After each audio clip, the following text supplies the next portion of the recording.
नमस्कार,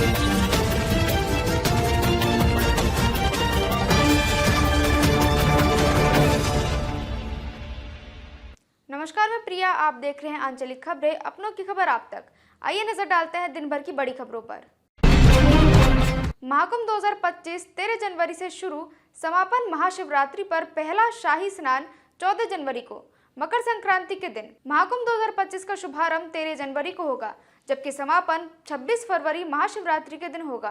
45 दिन तक चलने वाले इस महोत्सव में पहला शाही स्नान 14 जनवरी मकर संक्रांति को होगा। इस बार के महाकुंभ में 3 शाही स्नान होंगे। 14 जनवरी मकर संक्रांति, 29 जनवरी मौनी अमावस्या और 3 फरवरी बसंत पंचमी। इसके अलावा 3 अन्य महत्वपूर्ण तिथियां 13 जनवरी पौष पूर्णिमा, 12 फरवरी माघी पूर्णिमा और 26 फरवरी महाशिवरात्रि स्नान के लिए शुभ माना गया है। चीन की छठी पीढ़ी के लड़ाकू विमानों से भारत को कड़ी चुनौती। तेजस परियोजनाओं में देरी, 2025 तक भी पहला बैच अधूरा। वायुसेना प्रमुख air chief marshal Amarpreet Singh ने तेजस लड़ाकू विमानों के अधिग्रहण में देरी पर चिंता जताई है। उन्होंने कहा कि चीन छठी पीढ़ी के विमानों का परीक्षण कर रहा है, जबकि भारत अभी तेजस के पहले बैच का इंतजार कर रहा है। सुब्रतो मुखर्जी सेमिनार में आत्मनिर्भरता पर बोलते हुए उन्होंने कहा कि 1984 में तेजस परियोजना शुरू हुई, लेकिन 2025 तक भी सिर्फ 40 विमानों का उत्पादन संभव हो पाया है। इलाहाबाद हाईकोर्ट की लखनऊ पीठ ने पुलिस रेडियो ऑपरेटर की भर्ती प्रक्रिया को निरस्त कर दिया है। कोर्ट ने कहा कि पुलिस भर्ती एवं प्रोन्नति बोर्ड को अहर्ता मानकों में बदलाव करने का अधिकार नहीं है, ये केवल शासन स्तर पर हो सकता है। न्यायमूर्ति आलोक माथुर की एक पीठ ने ये फैसला रवि शुक्ला की याचिका पर सुनाया। पीएम मोदी ने 18वें प्रवासी भारतीय दिवस सम्मेलन का किया उद्घाटन। 10 जनवरी को राष्ट्रपति मुर्मू करेगी समापन सत्र की अध्यक्षता। प्रधानमंत्री नरेंद्र मोदी आज भुवनेश्वर में 18वें प्रवासी समुदाय की भारत के भविष्य में भूमिका और देश की वैश्विक भागीदारी के महत्व पर चर्चा करेंगे। सम्मेलन का समापन 10 जनवरी को राष्ट्रपति मुर्मू की अध्यक्षता में होगा। 50 से अधिक देशों से बड़ी संख्या में प्रवासी भारतीयों ने पंजीकरण कराया है। भारत में बीमारियों की भविष्यवाणी के लिए जीनोम डेटा का सार्वजनिक उद्घाटन। पीएम मोदी ने जीनोम इंडिया डेटा को वर्चुअल रूप में किया सार्वजनिक। भारत में बीमारियों की भविष्यवाणी अब आसान होगी। केंद्र सरकार ने विभिन्न जन समुदायों से प्राप्त जीनोम डेटा को सार्वजनिक करने का निर्णय लिया है, जिससे मरीजों को सटीक दवाएं और जांच उपकरण उपलब्ध हो सके। इस पहल को जीनोम इंडिया डेटा नाम दिया गया है। प्रधानमंत्री नरेंद्र मोदी गुरुवार को जीनोमिक्स डेटा कॉन्क्लेव में इसे वर्चुअल रूप से जारी करेंगे। लॉस एंजलिस आग से ऑस्कर 2025 पर असर, वोटिंग विंडो बढ़ी।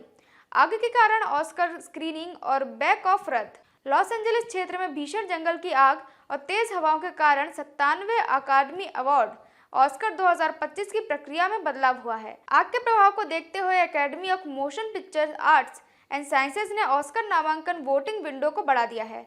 8 जनवरी से शुरू हुई वोटिंग 12 जनवरी को खत्म होनी थी, लेकिन अब इसे 14 जनवरी तक बढ़ा दिया गया है। इसके अलावा ऑस्कर नामांकन की घोषणा जो पहले 17 जनवरी को होनी थी, अब 19 जनवरी को की जाएगी। दिल्ली में कोहरे का ऑरेंज अलर्ट, ठंड बढ़ने की संभावना। दिल्ली में कोहरे के कारण विजिबिलिटी घटने से ट्रैफिक प्रभावित। दिल्ली में मौसम का मिजाज बदल गया है और मौसम विभाग ने आज के लिए घने कोहरे और ऑरेंज अलर्ट जारी किया है। बुधवार को दिन में धूप के बाद शाम को ठंड बढ़ी। मौसम विभाग के अनुसार बुधवार को न्यूनतम तापमान 7.4 डिग्री सेल्सियस और अधिकतम तापमान 21.5 डिग्री सेल्सियस रहा।